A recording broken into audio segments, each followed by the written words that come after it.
आज हम कंपेयर करने वाले हैं दो super soldiers, patriotic super soldiers को। एक तरफ है मार्वल सिनेमैटिक यूनिवर्स का कैप्टन अमेरिका और दूसरी तरफ अमेज़न सीरीज द बॉयज का सोल्जर बॉय।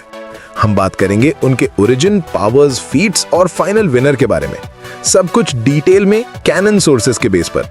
चलो शुरू करते हैं। पहले बात करते हैं कैप्टन अमेरिका के ओरिजिन की। कैप्टन अमेरिका पहली बार दिखते हैं film captain America the first Avenger में। उनका रियल नाम है स्टीव रॉजर्स। 1942 में स्टीव एक फ्रेल सा आदमी था ब्रुकलिन का, सिर्फ 90 पाउंड्स का, एस्थमा और हेल्थ इश्यूज के साथ। वो आर्मी ज्वाइन करना चाहता था लेकिन बार बार रिजेक्ट हो गया। फिर डॉक्टर अब्राहम अर्स्किन ने उसे सिलेक्ट किया प्रोजेक्ट रीबर्थ के लिए। स्टीव को मिला सुपर सोल्जर सिरम और वाइटा रे एक्सपोजर, जिसने उसे ह्यूमन परफेक्शन के पीक पर पहुंचा दिया। उसके बाद वो वर्ल्ड वॉर 2 का हीरो बना, नाजीज और हाइड्रा से फाइट की। 1945 में उसने एक प्लेन क्रैश कर दिया आर्कटिक आइस में और वो 70 साल तक फ्रोजन रहा, जब तक 2011 में शील्ड ने उसे रिवाइव नहीं किया। अब बात करते हैं सोल्जर बॉय के ओरिजिन की। वो दिखते हैं द बॉयज के सीजन 3 में। उसका रियल नाम है बेंजामिन। वो 1940s में एक रिच फैमिली में पैदा हुआ, लेकिन उसका फादर अब्यूजिव और निग्लेक्टफुल था। वर्ल्ड वॉर 2 के दौरान वॉट इंटरनेशनल ने उसे कंपाउंड वी सिरम दिया और वो अमेरिका का पहला सुपर सोल्जर बन गया प्रोपेगेंडा के लिए। उसने पे बैक टीम लीड की और मूवीज में भी स्टार बना, लेकिन धीरे धीरे वो एरोगेंट हो गया। 1982 में उसकी टीम ने ही उसे बिट्रे कर दिया निकारागुआ मिशन के दौरान और उसे रशियंस को बेच दिया गया।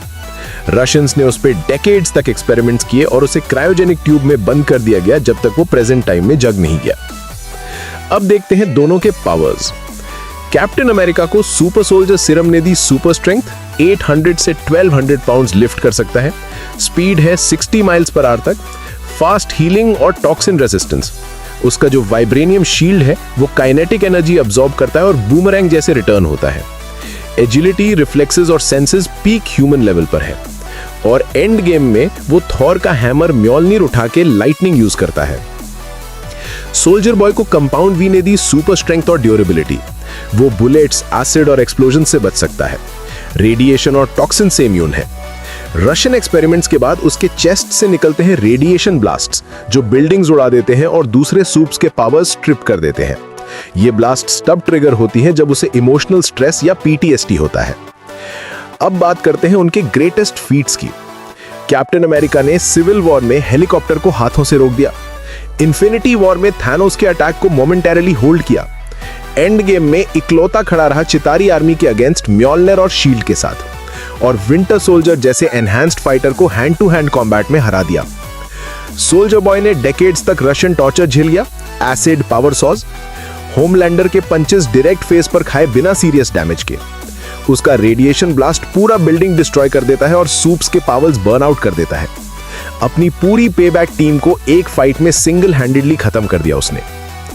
Final analysis. दोनों सुपर सोल्जर ओरिजिन से आए हैं और दोनों के पास क्लोज कॉम्बैट पावर है। कैप्टन अमेरिका के पास शील्ड और स्ट्रैटेजी का एडवांटेज है, लेकिन सोल्जर बॉय के रेडिएशन ब्लास्ट शील्ड को इग्नोर कर देते हैं और मैसिव डैमेज करते हैं। एक इमोशनल ट्रिगर से उसका ब्लास्ट कैप्टन अमेरिका को सीरियसली हर्ट कर सकता है और शायद सिरम की इफेक्ट्स भी नलिफाई कर दे।